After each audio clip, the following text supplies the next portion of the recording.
There, and welcome into the SPL waiting room. Apologies for the bit of abrupt start, but we needed to get right into the action because, chat, what I wanted to talk to you about was the fact that we only have 2 weeks left of the SPL, and that includes this week. It's pretty much at the very end of the season.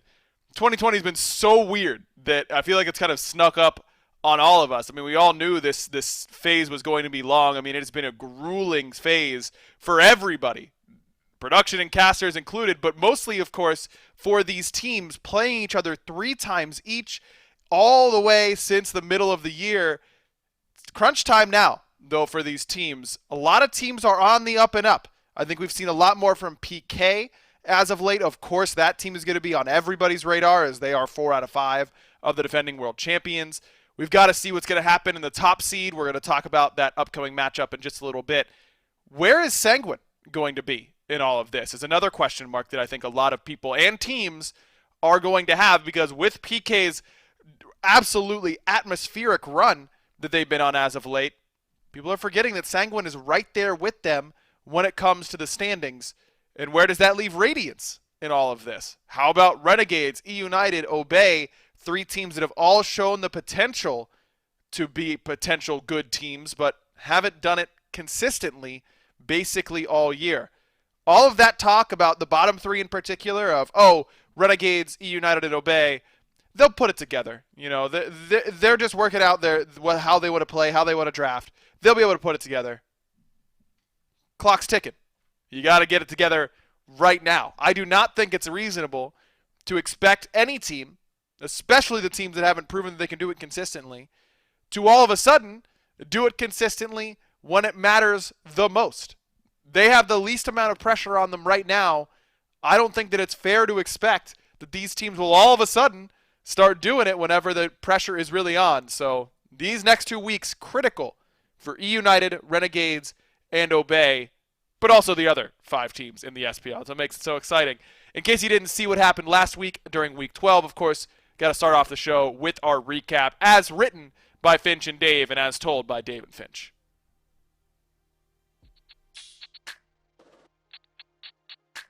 Well, it's time for another episode of the SPL Weekly Recap out there, Smite fans, with Finch and Dave. You know how this works. We write these scripts for each other and then read them for the very first time here as part of this show. That way you get to see all the flubs and mistakes happening live and in person. So I'll be starting us off. While Week 12 was a very lengthy one as far as total games go, Friday was the exception to that trend. The weekend started with Radiance tanking on Sanguine.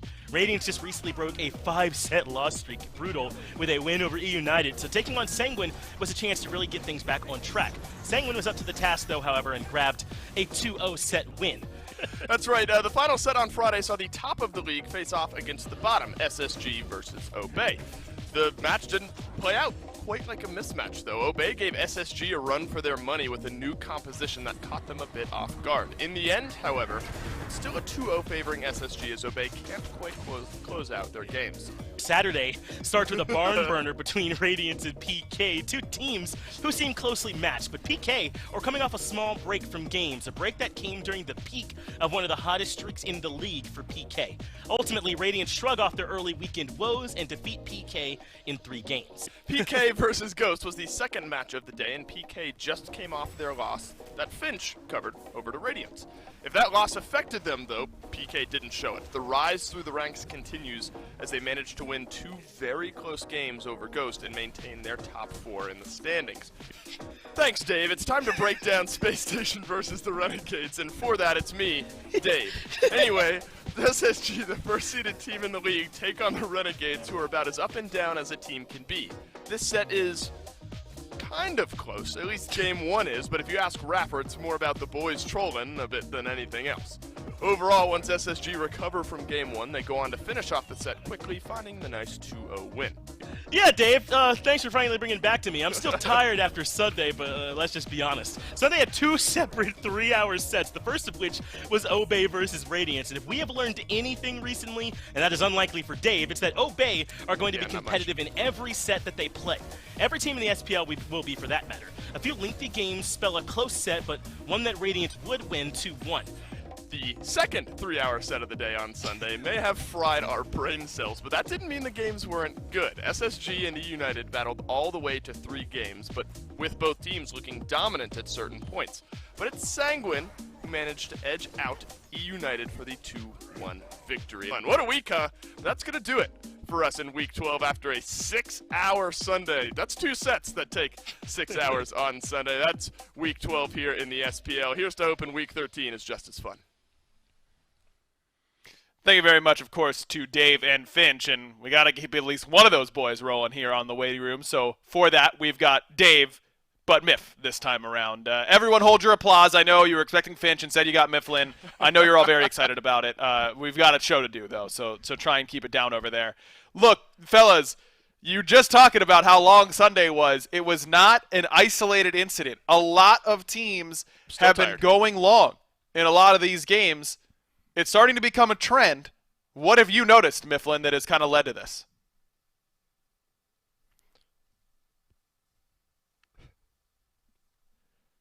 Is Miff muted for me, or Dave? No, you got him? He hasn't noticed anything. Aggro is what I'm picking up here. I think, right, he has no idea. Yeah, right, not a excuse me. single thing he's noticed. I think. Go ahead, Dave. Right, he's yell it from the mountaintops. I almost wonder. Am I in? Aggro. There you go, Mifflin. Hey, All right, Mifflin, you lost your turn though, just Dave. Never interrupt Dave again, literally ever. Dave, please take it away. Now, I do wonder, and this is more of a curiosity thing than maybe something I've fully noticed. I wonder if some of these lengthier games are brought about because of some of the more sustainy-esque compositions we're starting to see built. Ra, I think, comes to my mind more specifically, the ability to sit back, sustain up your team, snipe from range. I mean, that is so difficult to dive and Phoenix Siege against, so I almost wonder if the rise specifically of Ra in the mid lane, the continued presence of Cupid out of that hunter role, the ability to withstand kind of that early initial jump in on your Phoenixes is maybe one of the big reasons we're starting to see longer and longer games and Phoenix Sieges taking a little bit longer to fully complete, because we've seen it now a few times. It's just so difficult, I think, to jump in on the likes of a Ra, on the likes of a Cupid, if those types of gods are just going to be able to keep their team alive. It's been difficult for a lot of these teams. Mifflin, now that you've had a moment to compose yourself a little bit, what have you seen? I'll try and keep it a little bit brief since we missed out on a little bit of time. I think it's that these teams are getting a little bit more hesitant to take risky plays the closer we get to the end of the year. The closer we get to Worlds, every single individual match means more and more. So these teams aren't willing to take these 60-40s. They're not willing to take these 70-30s. They're looking for the opportunity to get into the Phoenix where it's 100% guaranteed. It feels like it really just does come down to hesitation. And to Dave's point, it is that the meta does kind of favor these elongated fights where it can be very swingy, where we use sustain like Ra or through Cupid. There's a lot of tools that you have to work through, like a Thulu ultimate or Persephone ultimate, that can almost stop aggression in their tracks as well. But I think it really does come down to that each one of the players inside of the league is putting a lot more weight on each individual match. I think that you guys are right to point out the compositions, and that's where I wanted to take this conversation anyways. I mean, if you're a team right now, Dave, are you starting to draft with long siege defense in mind? Or if you think you're going to win, are you trying to draft things that can break sieges a little bit more easily? I mean, if you were coaching one of these SPL teams, what would you be telling them?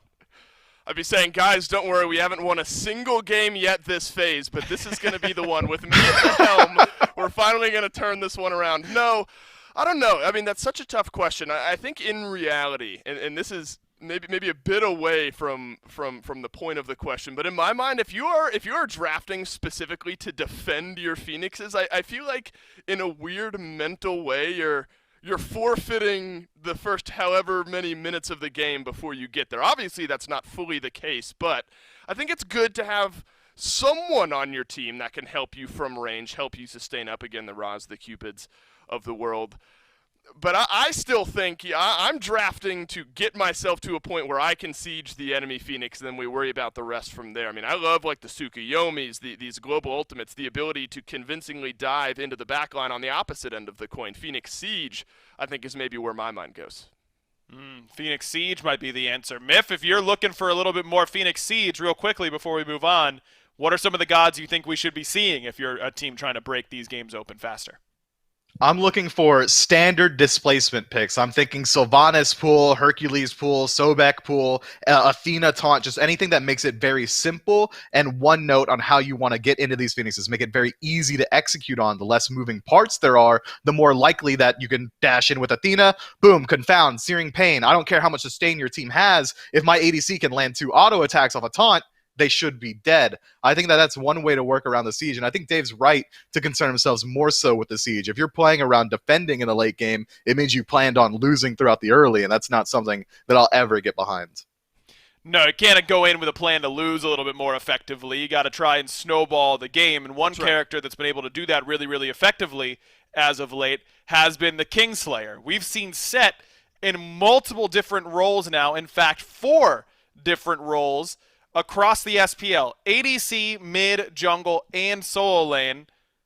Where is he best, Mifflin? Where do you think Set finds the most success?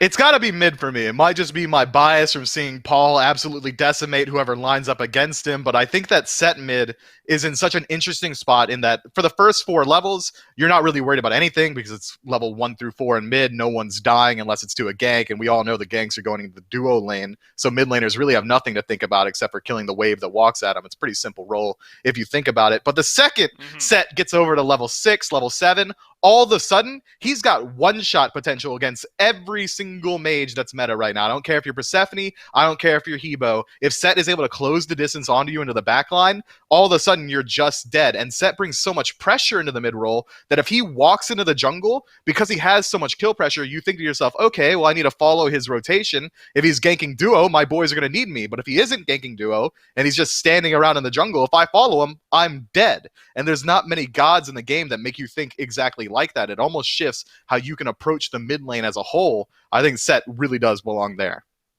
Dave, same question to you. Where do you think Set fits best?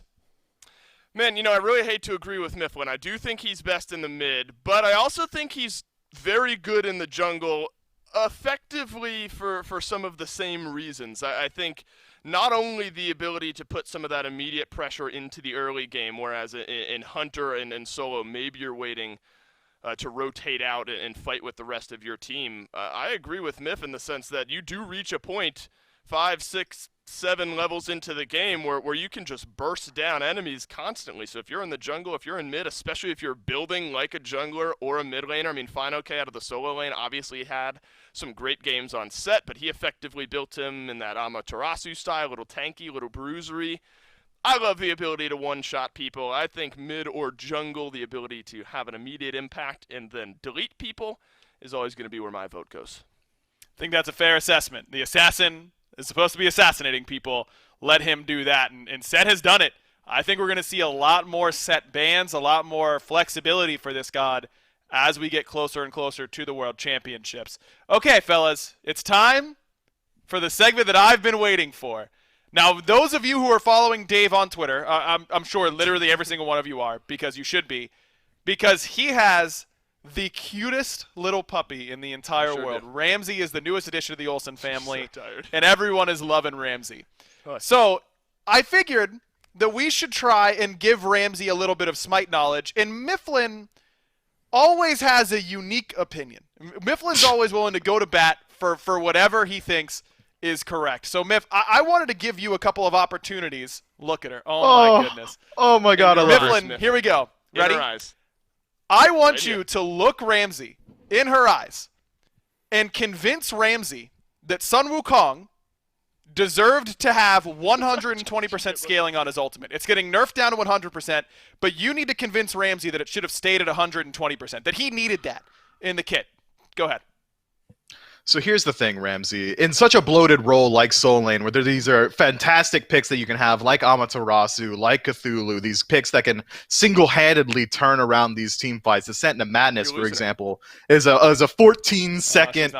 Who's a good girl? Oh, you want a treat? Oh, look, she smiled.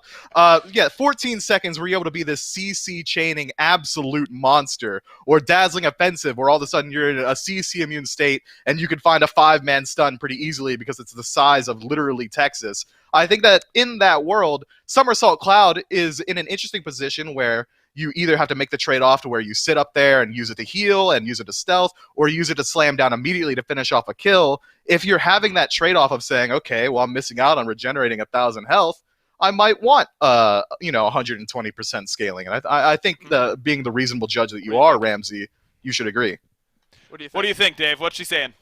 Oh, she's going in for a kiss. I think she might agree with Miff here on this one. I think he lost her early on.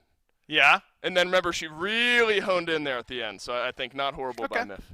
Well done, Mifflin. Now we're going to go really into your wheelhouse. Here's question number 2. You need to convince Ramsey that if it isn't jungle diff, what is it?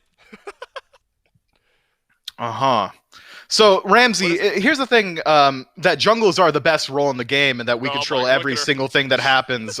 She's already out. Nope, we're calling it right there. Nope, it's always jungle diff. She's already made up her mind. It's every game is jungle diff, and Ramsey is a smite genius. All right, Mifflin, here's your toughest task yet. The final question of which you need to convince Ramsey. Convince Ramsey. Look her in her innocent, trusting, loving eyes. I love her. Convince her that 100 clones of you could best an angry silverback gorilla in unarmed hand-to-hand combat.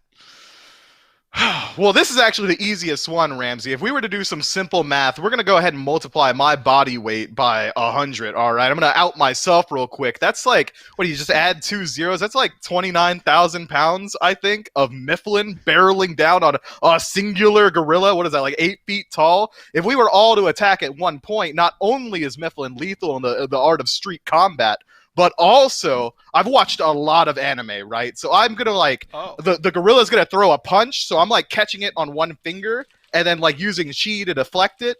I've got, just improvised nature-based weaponry, assuming that we're fighting in gorilla's home turf. I'll just pick up a branch or something and absolutely... Yeah. Ramsey, come back. No. Wise call. Wise call here, Dave.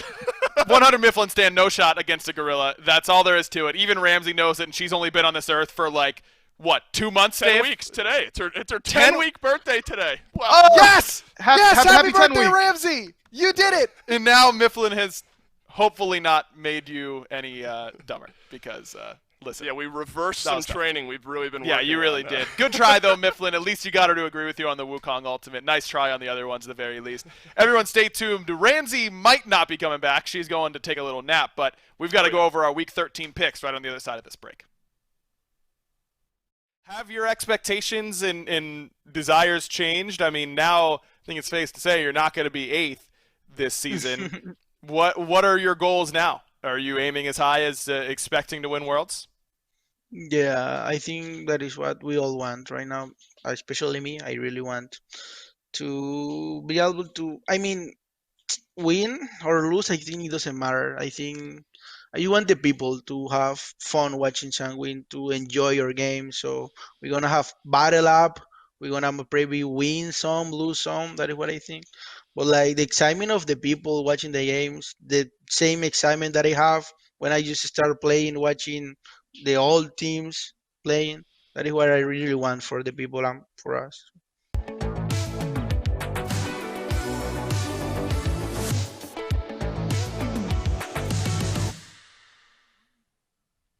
You will not find many people in life more likable than Yarkor. Make sure you go and check out that interview on the SMITEPro YouTube. I think you'll all very much enjoy it. Get a little bit of a closer look at Yarkor as a person and as a SMITEPro player. All right, fellas, it's time to talk Week 13.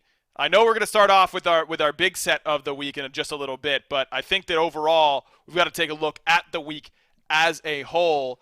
Want to take a look at the schedule here first, because obviously everyone's eyes are going to immediately gravitate towards Ghost versus SSG, but even the other set today, Sanguine PK, is an absolute banger. A critical set between E United and Obey to try and get top 6, which is the cutoff there going towards the end of the season, going to qualifiers, and then a bonus Smite set on Sunday for PK and E United. I mean, this is going to be a big week here, Dave. Wow.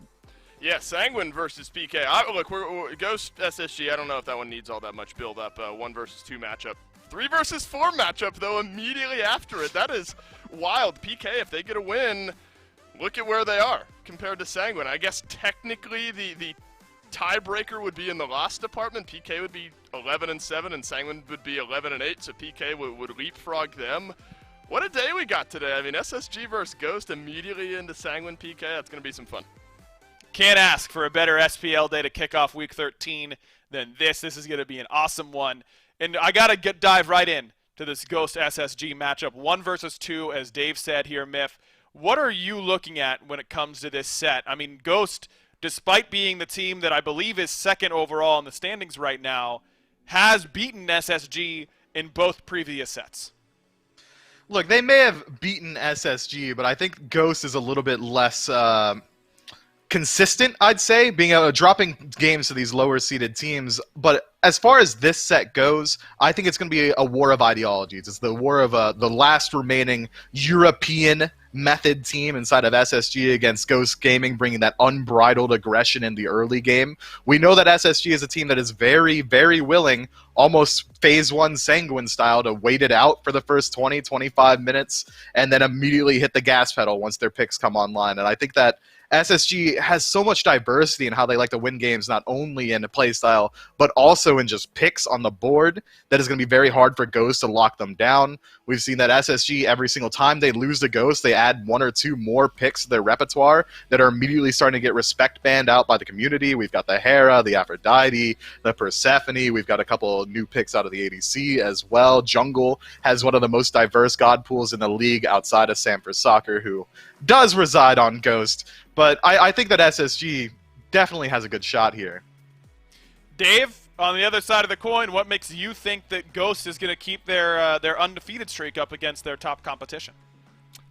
History. I think history at this point is all I need to lean on here. Ghost 2-0 in their first set.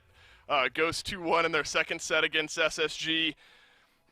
Look, this one's close. I think I might have even voted SSG in this one, and I can't wait to see who comes out on top. But I think in the moment of weakness, I picked SSG, but if I'm sitting here really kind of sinking my teeth into this one, I think it's just, honestly, the difference maker for Ghost, if they win, will be the fact that they tend to show up in this set against this team. This is their final heat check outside of, qualifiers, playoffs, all that sort of fun stuff. This is the final league checkup for this team against SSG, and I think they're going to show up in the big moment like they always do. I think that's a good point. This is the biggest set for Ghost in a while, basically since the last time they played SSG, where they found that 2-1 victory. Let's take a look at those predictions. You mentioned, Dave, that despite throwing your vote behind Ghost, at least we can... Well, look, Mifflin took the SSG standpoint. I had to give you the other way. That's just the way it kind of goes on the waiting room.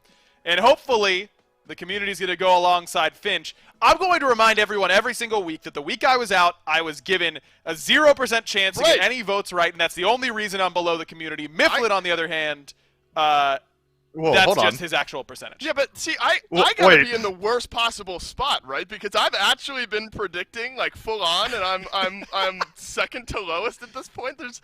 And here's my defense, quick defense. I know we're short on time. I think that's indicative of how competitive the SPL is. I've made some informed decisions. It just happens that way. Big upsets. Anyone can beat anyone. Big thumbs up. Look, I'm voting with you guys. I'm against you guys on some things. Not at all insecure about my percentage, and that's all I'll say about that. There you go. That's we can tell that energy is coming from you for sure. Mifflin, you have a friend in Gormizer this week. Another Obey logo showing up on the prediction score sheet. What did you bribe Gormizer with to vote with you? I literally just said to him, hey, man, so like if we just accurately identify the skills of each one of these teams, Sino diff, Sino diff, Sino diff, and I kind of said that 4 or 5 times while dangling a watch in front of him, and eventually he just kind of voted with me. Oh, that's nice. That's a nice little trick of the trade there if you want to get anyone on your side. Look, guys, it's going to be a very, very competitive week of the SPL. We should be in a great spot to go in to a fantastic Friday. I didn't even take a look. What did we have for the second set of the day? Sanguine PK. Who did you guys pick for that one? I didn't even look. I was PK. I think we had 2 Sanguines on the caster squad. I wasn't one of them. I'm PK. No. PK all the way. I think I was PK as well. Feeding the hot hand that is the Pittsburgh Knights, the team that could be the first to upset one of these top 2 squads in quite some time. We don't have to wait around any longer here on the waiting room. Thanks to Dave and Mifflin, of course, for joining us, and thanks to you at home for watching. But I got good news. Don't have to wait any longer. SPL starting right now.